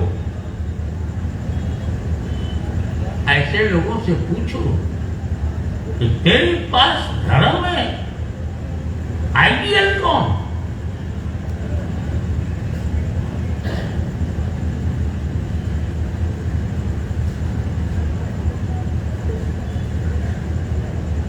ये भारत महान है, पहचानता इंसान है, वो क्या जाने जो बेईमान है।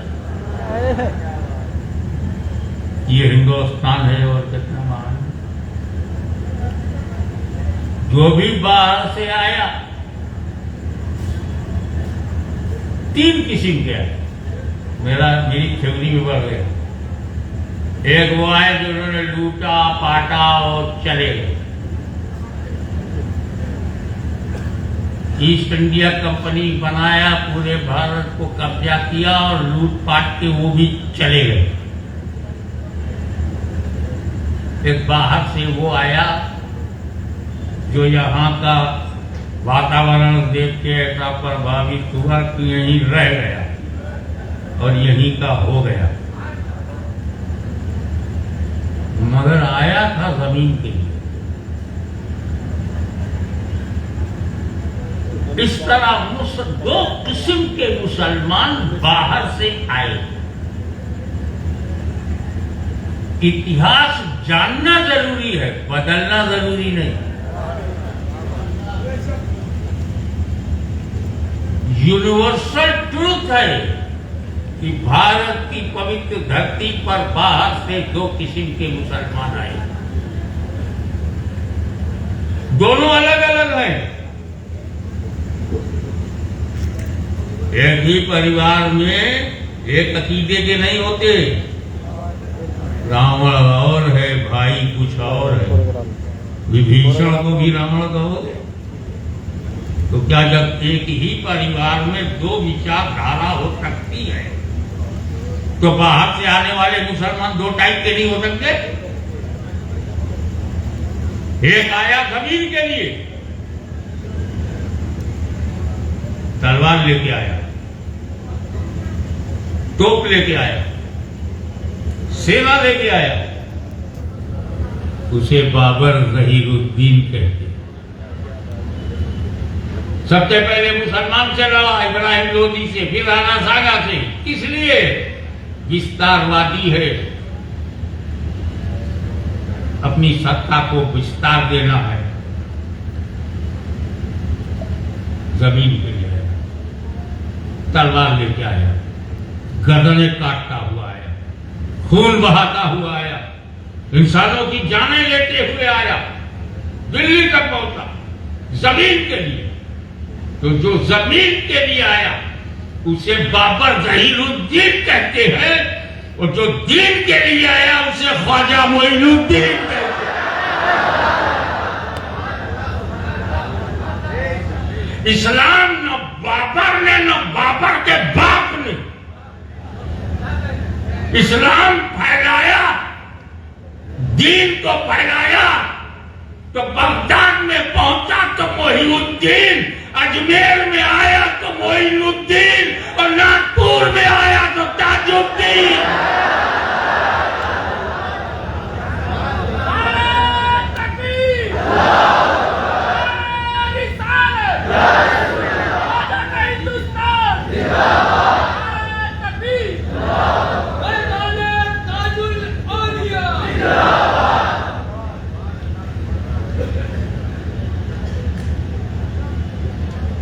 कभी आपने ये सोचा कि मस्जिद में हिंदू नहीं जाता, मंदिर में मुसलमान नहीं जाता,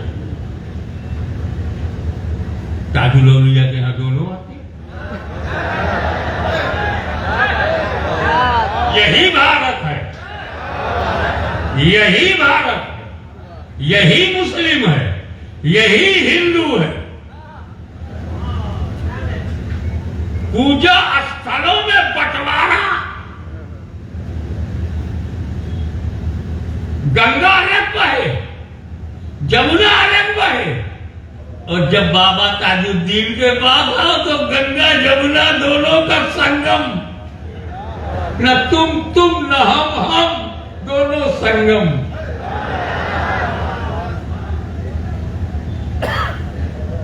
ऐसा है।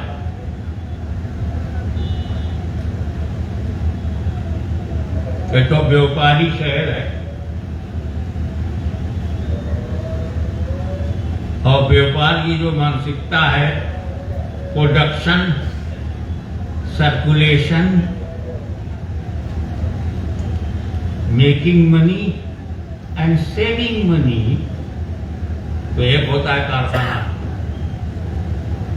कारखाने में रॉ मटेरियल होता है, रॉ कपास, बंडल का बंडल कपास का धागा बन रहा, दूसरी मशीन पे कपड़ा बन रहा, थान का थान बन गया, अब उसको शोरूम में भेजा गया। शोरूम में बना बनाया माल होता है, कारखाने में रॉ मटेरियल को माल बनाया गया। ताजुल औलिया आध्यात्मिक शक्ति का केंद्र, हिंदू, मुस्लिम, सिख, ईसाई, OBC, ST, SC, upper caste, lower caste, Syed, Sheikh, Mughal, Pathan, Brahmin, Kshatriya, Vaishya, everybody is coming. जितने रॉ मटेरियल है कारखाने में आ गए, तो जैसे इनकी कृपा हुई वो शोरूम के काबिल हुआ, तो वो मस्जिद जा रहा है, ये मंदिर जा रहा है। जैसा कपास होगा वैसे ही तो कपड़ा होगा, फिर काहे को लफड़ा होगा।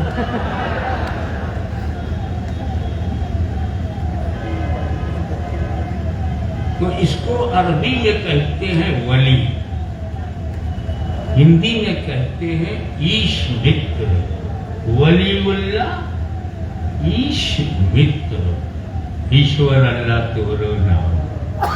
पर्यायवाची है, पर अल्लाह का जो अर्थ है, जो मीनिंग अरबी भाषा में है, वो बहुत विकसित है। कोई भाषा में एक शब्द नहीं है जो अल्लाह का अनुवाद हो जाए, इसलिए हम अल्लाह ही अल्लाह कहते हैं कि कोई इसका अनुवाद ही नहीं, और किसी और को अल्लाह हम कहते ही नहीं। हमारा दो अल्लाह भी नहीं है, तीन भी नहीं है, चार भी नहीं है, और उसी ने हमें पैदा किया, और वो अनंत है, वो अदृश्य है, वो निराकार है।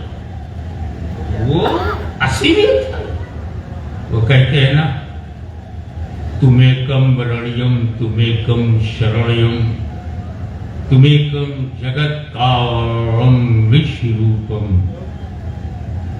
अर्थात तू ही वरण योग्य है, तुमेकम शरणयम, तेरे ही निकट शरण की प्राप्ति है, तू ही सृष्टि का रचयिता एवं विश्वव्यापी। हिंदी के बजाय अगर उर्दू में इसका अनुवाद करूं, तू ही काबिले हमदो सना है, तेरे कुर्ब में अमा है, तू ही खालिके अर्ज़ो समा है, तू ही कायनात को मुहीत है। हम धर्म वाले हो ही नहीं सकते। वो भाषा चाहे जो बोलो, ईश्वर कहो, खुदा कहो, गॉड कहो, अल्लाह कहो,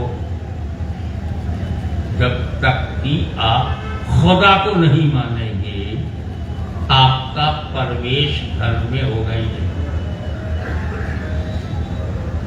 क्योंकि जो ईश्वर को ना माने नास्तिक है, जो नास्तिक है तो धर्म कहां है? धर्म तो आस्तिक के पास है। अब खुदा को मानना जरूरी है कि नहीं? ईश्वर को मानना जरूरी, अल्लाह को मानना जरूरी, खुदा को मानना जरूरी। वे मानने के लिए जानना जरूरी, जानेगा नहीं तो मानेगा क्या? और जानने के लिए हमारे पास 5 ज्ञानेंद्रियां हैं। इन्हीं के माध्यम से हमें ज्ञान होता है। आंखों से हमें ज्ञान होता है कि नीला है, कि पीला है, कि हरा है, कि लाल है, लड़का है कि लड़की है। आंखों से ज्ञान होता है। अभी तो इसकी आवाज सुरीली है, इसकी आवाज में सुर है, ताल है, रिदम है। यह पुराना सूखा हुआ बांबू की आवाज। 11:45 कान से हमें ये ज्ञान होता। अभी तो हाशमी में तकरीबन आना था। जो चश्म नूरानी मियां पढ़ रहे थे तो क्या तरन्नुम था, क्या आवाज थी, क्या रिदम। मस्त होके पढ़ रहे थे, मस्त बना रहे थे, मस्ती छाई थी। इसका ज्ञान हमें कान से होता है। आ रहे हो क्या? ये सुगंध है कि दुर्गंध है, इसका ज्ञान नाक से। खट्टा है, मीठा है कि फीका है, इसका ज्ञान हमें मुंह से। ठंडा है या गर्म है, इसका ज्ञान हाथ से। यही 5 स्रोत, यही 5 जरिया हमारे ज्ञान का है। अब कमाल ये है, खुदा इन 5 में आता ही नहीं। हम न ईश्वर को देख सकते हैं, न उसकी वाणी सुन सकते हैं, न उसे सुन सकते हैं, न उसे चख सकते हैं, न उसे छू सकते हैं, क्योंकि वो असीमित है, वो अनंत है, वो निराकार है, वो अदृश्य है। हम उसे देख नहीं सकते, हम उसे छू नहीं सकते, तो हम उसे जान नहीं सकते। हम उसे जान नहीं सकते, माने क्या? वो गैब है, गैबुल गैब है, हिडन है, राज है, छुपा है, कवर है, मुहीत है। न हम छू सकते हैं, न देख सकते हैं, न सुन सकते हैं, और न चख सकते हैं, न जान सकते हैं, क्योंकि वो छुपा हुआ है। तो जरूरत है एक ऐसे बंदे की जिसका ताल्लुक खुदा से भी हो और हमसे भी हो। उधर वो खुदा का ज्ञान ले, इधर हमें ज्ञान दे। ऐसे ही तो नबी कहते हैं जो गैब की बातें बंदों को बताए।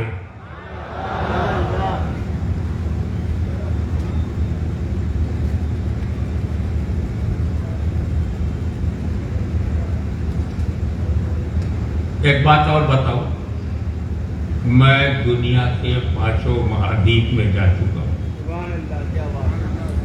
लेकिन ये औलिया Allah friends of God, men of God जितने भारत में है कहीं नहीं।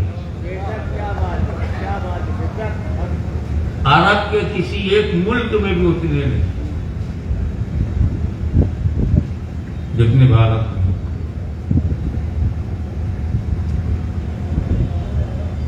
ये तो आपको मालूम है कि आदम अलैहिस्सलाम से लेकर के हुजूर सल्लल्लाहु अलैहि वसल्लम तक 1,24,000 प्रोफेट्स पैगंबर आए, कमोबेश नियर अबाउट लगभग। कितने साल में?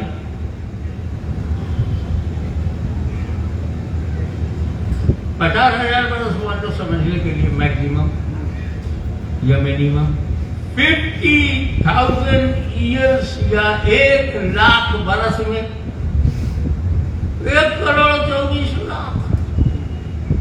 50,000 कम से कम मानो तो 50,000 बरस में केवल 1,25,000।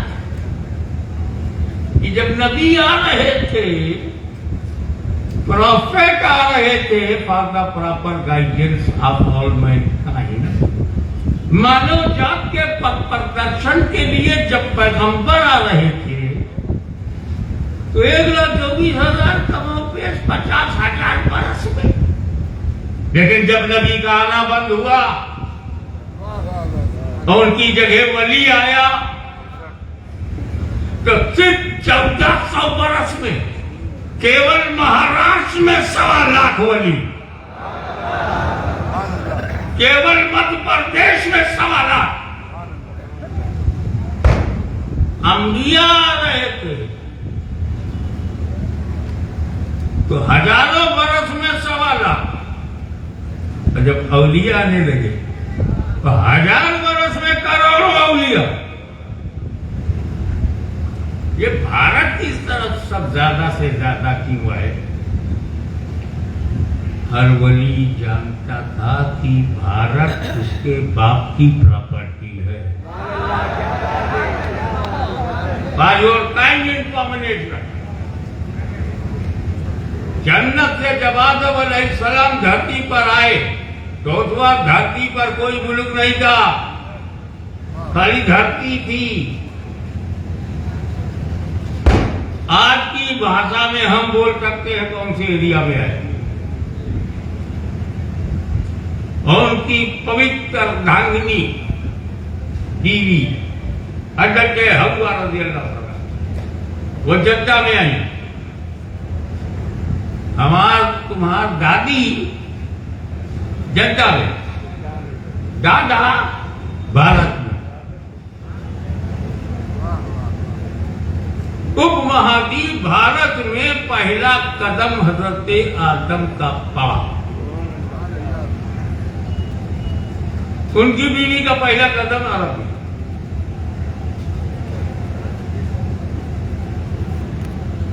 तो भारत हमारे दादा की धरती, अरब हमारी दादी की धरती। अब आओ,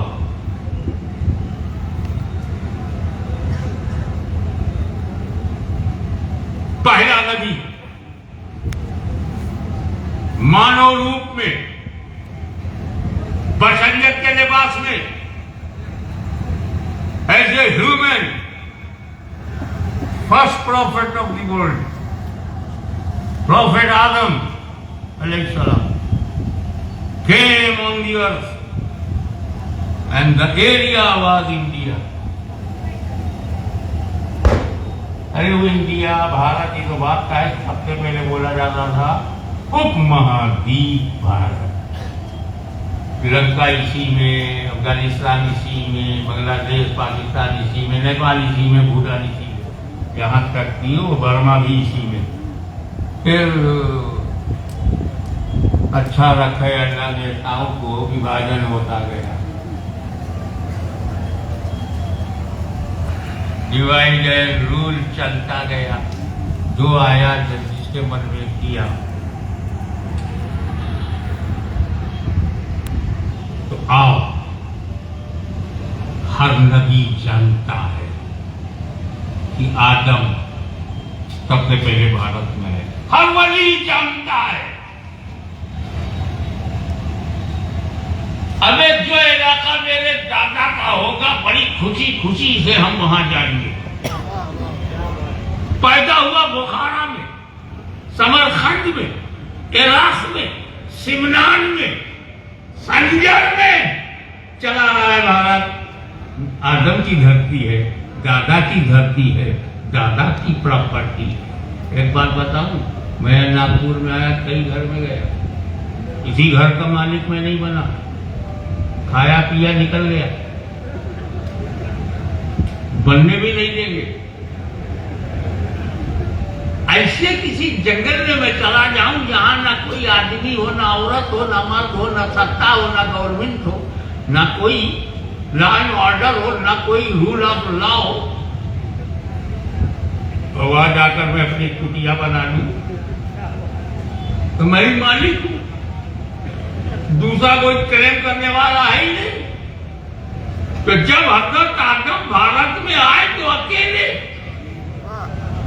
तो जो धरती पर कदम रखा उसके मालिक आदम। और ये हिंदुस्तान में आदम के चरणों का प्रताप है कि अल्लामा इकबाल को भी कहना पड़ा, सारे जहां से अच्छा हिंदुस्तान हमारा। क्या नबी के चरणों का प्रताप है। एक बात सुन्नियों तुम्हारे लिए बोलूं, तुम तो आशिक हो ना, फसादियों से अलग है हम लोग। सुन्नी मुसलमान फसादियों से बिल्कुल अलग है, फसादियों से एकदम अलग है।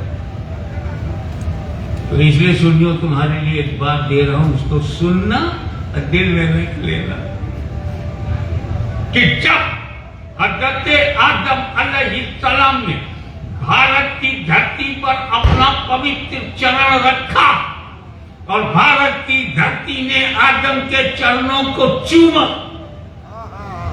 तो आदम अकेले नहीं थे, उनके जिस्म में नूरे मोहम्मदी भी था।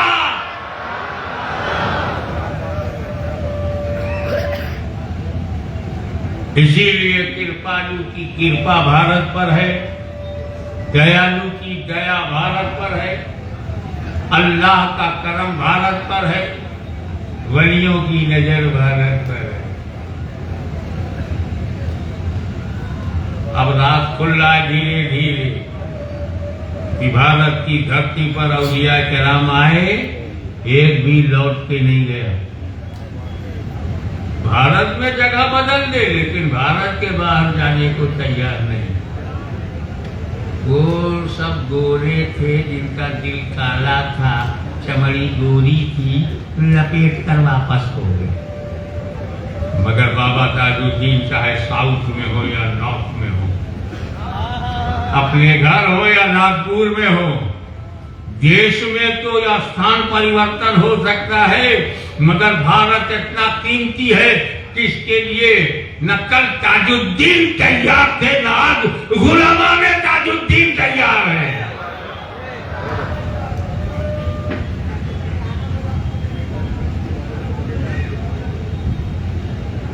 एक बात इसी सिलसिले की ओर है कि हर वली किसी न किसी नबी का पढ़ता है। Every Waliullah is a shadow of any particular profit. उसी के चरणों पर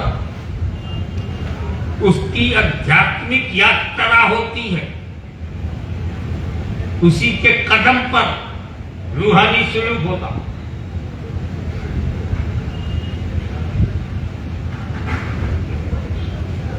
जैसे यकीन के साथ जो मैं जानता हूं वो बताऊंगा। जैसे हज़रत नजमुद्दीन कुबरा रज़ी अल्लाह ताला पर तबे मूसा कलीमुल्लाह थे। क्या मतलब? कि हजरत नजमुद्दीन कोबरा की सोच, तरीका, नेचर, स्वभाव वही है जो मूसा कलीमुल्लाह में है। जो जाहो जलाल कलीमुल्लाह में है वही नजमुद्दीन कोबरा में है। जो जल्दी से फैसला कर देने का मिजाज मूसा कलीमुल्लाह का वही हजरत नजमुद्दीन कोबरा का है। क्योंकि वो मूसा कलीमुल्लाह के परतव है शैडो। जब मेरे आका मौला सैयदी मुर्शिदी गौसुल आलम महबूब अरसानी सुल्तान सैयद अशरफ जहांगीर समदानी परतवे ईसा रूहुल्लाह है, और जैसे ये जाहिर हुआ कि मखदूम समदानी कदमे मसीह पे सलूक किया है, परतवे ईसा रूहुल्लाह है, तो शेख कबीर ने कहा अब हमारी समझ में आ गया, चूंकि आप मसीह के परतव हैं तो जो मसीहाई उधर थी वही मसीहाई इधर है। मुर्दे को जिंदा करने का मोजिजा उधर है, तो एक बुद्ध में जान डालने की करामत इधर है। अगर आसेब को जलाने का मोजिजा उधर है तो आसेब को जलाने की करामत दरगाह मखदूम अशरफ में है। तो हर वली किसी न किसी नबी के कदम पर सुलूक करता है। मेरे गौसे आजम, हम सबके गौसे आजम, गौसुल अगवास, कुतुबुल आफ्ताब, अल इंसानुल कामिल, अल कुतुबुल आला, जहांगीर बख्श, मुहीउद्दीन अब्दुल कादिर जीलानी परतवे मोहम्मदी है। कदमे मोहम्मदुर रसूलुल्लाह पर रूहानी सफर किया। यही वजह है कि नबियों में जिस तरह रसूल आजम का जवाब नहीं, वलियों में गौसे आजम का भी जवाब नहीं।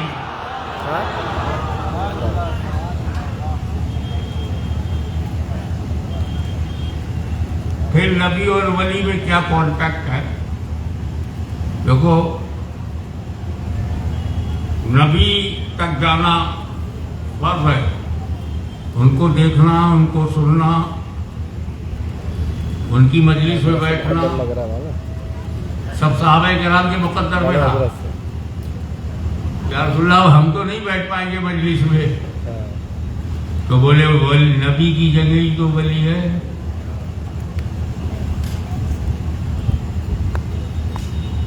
ये कैसे पता चला? आप जानते हो कुरान में कि जब तुम अपने नाम पर जुल्म करो तो नबी के पास जाओ उनका, और नबी से माफी मांगो। पापों का प्रायश्चित करना है, नबी से माफी मांगो।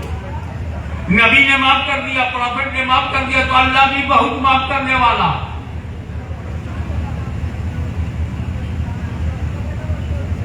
हे भाई, नागपुर में पाप हो गया, माफी मांगने मदीने जाऊं, 2.5-3 लाख रुपए मेरे पाप धुलेगा।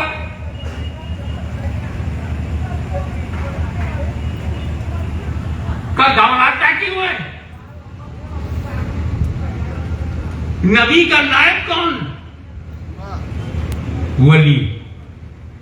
वली के पास जाना, नबी के पास जाना, ये कैसे? कुरान में वजू करो तब नमाज पढ़ो।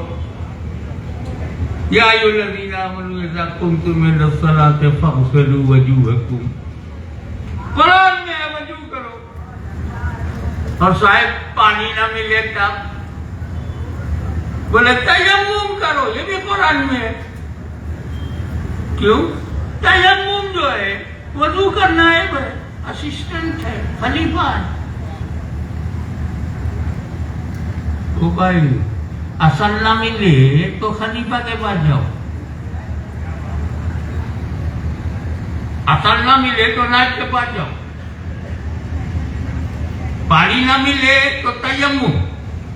बाबा नमाज तो छोड़नी नहीं है, और अल्लाह के लिए पढ़नी है, दिखाने के लिए नहीं। ट्रैफिक जाम करने के लिए नमाज नहीं पढ़नी, उसके लिए तो अल्लाह ताला ने करके दुनिया का 3 हिस्सा पानी है, 1 हिस्सा मिट्टी। पानी से दूर हो जाए तो मिट्टी के पास होगा, तयम्मुम कर ले। मिट्टी से दूर हुआ तो पानी के करीब है, वजू कर ले।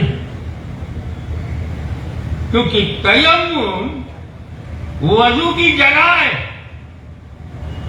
पानी ना पाने पर जो उसकी जगह है वहां जाओ। प्रेसिडेंट बाहर चला गया है, वाइस प्रेसिडेंट के पास जाओ, वो प्रेसिडेंट की जगह बैठा।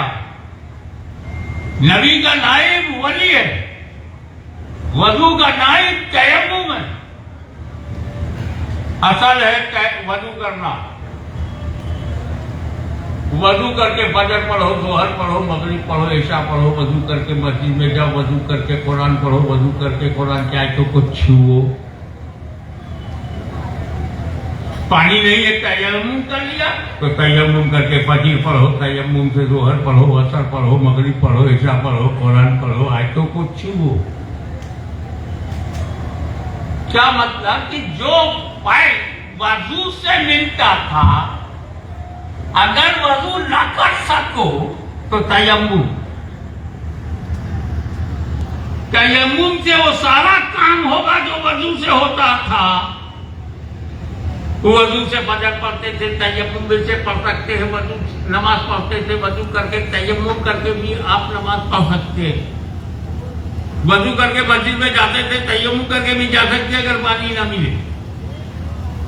इसका मतलब यह है कि तयम्मुम के पास जाना, वजू के पास जाना, तयम्मुम कर लेना, वजू ऐसा हो गया।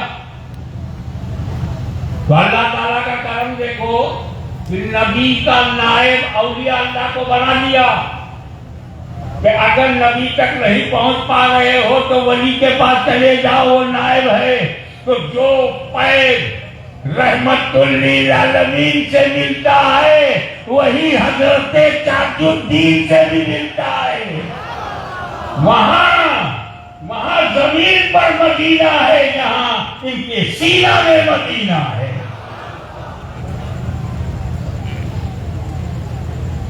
अब राक्षसी शक्तियां, देशद्रोही, राष्ट्र विरोधी, मानवता के हत्यारे, ये राक्षस रूपी लोग, ये पहले भी थे, आज भी है। पहले नबी हुआ करते थे तो कहता था नबी के बाद मत जाओ, नबी के बाद मत जाओ। अबू जहल, अज्ञानता का पिता, अबू जहल जहालत का बाप, वो कहता था लोगों से जब तुम पैगंबर मोहम्मद के पास से गुजरो तो कान में कॉटन डाल लो, रुई, कपास। क्यों? ताकि उनकी आवाज ना सुनो, उनकी आवाज में जादू है, सुनो ही मत, उनके पास जाओ मत। तो जब नबी थे तो शैतानी ताकतें नबी के पास जाने से रोकती थी। अब नबी नहीं आ रहा, उसकी जगह वली आ रहा, तो वही शैतानी ताकतें कहती ना जाओ। कैसे ख्वाजा मोइनुद्दीन, कहाँ के बाबा ताजुद्दीन, कहाँ के ख्वाजा निजामुद्दीन, कहाँ के सरकार कुतुबुद्दीन, ना जाओ। वो आपको ये नहीं रोकते बाजार ना जाओ, वो कहते दरबार ना जाओ। इसका मतलब है कि जिसने बाबा ताजुद्दीन से पंगा लिया है वो मानव के रूप में पशु है, और उससे घृणा करना पशु से है, वो मानव नहीं है, इंसान नहीं है, ह्यूमन वैल्यूज उसमें नहीं है।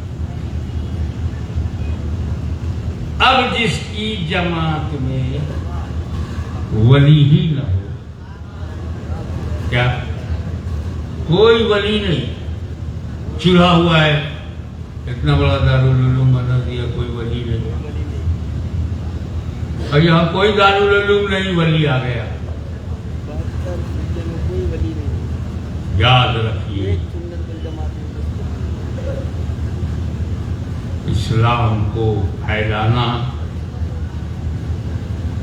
तलवार से नहीं, न फैला है न फैलेगा, किरदार से।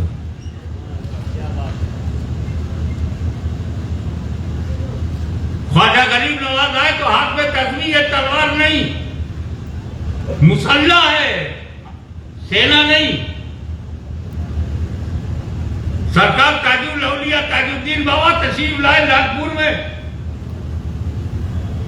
चाहे जहां ले जाओ,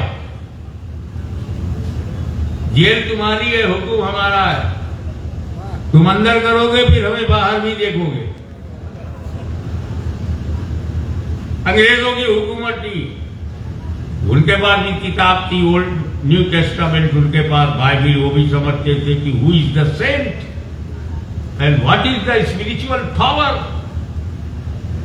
एंड ए मैन जिसने अपनी आत्मा का शुद्धिकरण कर लिया है, वो एक पानी की बूंद जो सागर में लीन होकर सागर बन गई हो, उस एक बूंद से टकराना पूरे सागर से टकराना है। यही वजह है कि राजा न रहे मगर ताज मौजूद है। अरे वो जब ख्वाजा गरीब नवाज ने कहा जाकर के बैठ गए थे, राजा के सिपाही आए, उठो उठो उठो, यहाँ राजा के घोड़े बैठेंगे, राजा के ऊंट बैठेंगे, राजा के सेना की लोग बैठेंगे, तुम कहां से आ गए? ख्वाजा गरीब नवाज ने ऊंटों से कहा बैठे रहो, चल दिए। शाम हो गई, मार मार के डंडा टूट गया, ऊंट उठ गई। मैंने ऊंटों से पूछा, भाई काय को काय बैठे रहे? ऊंटों से मैंने पूछा काहे बैठे रहे? बोले राजा के हुक्म से बैठा। उठते क्यों नहीं? ख्वाजा के हुक्म से नहीं उठता। याद रखो, जमीन पर कब्जा करने से आप राजा तो बन सकते हैं, ख्वाजा नहीं। आप इलेक्शन जीत के राज वाले तो हो सकते हो मगर ताज वाले नहीं हो सकते। यही वजह है कि आज दुनिया सो रही है मगर नागपुर के जियाले लोग फर्जंदाने तौहीद ताजुल औलिया को खराज अकीदत पेश करने के लिए इतनी देर तक यहाँ बैठे रहे। अब सरकार ताजुल औलिया आपके खानदान के इस नालायक बेटा सही मगर सबकी तरफ से मेरी प्रार्थना यही है, दुआ यही है कि जो यहाँ आया आप उसे कबूल करें। जिसने सुना उसके कष्ट का हरण करें, उसका दुख दूर कर दें और उसे सिराते मुस्तकीम पर चलाएं। तो आप लोग दावाना अल्हम्दुलिल्लाह।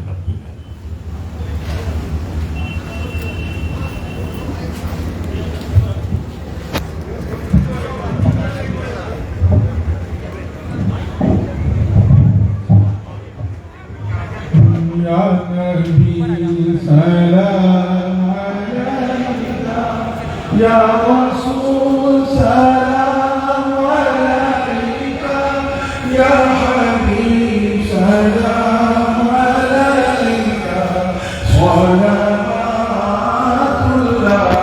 अलैका, ऐ मौला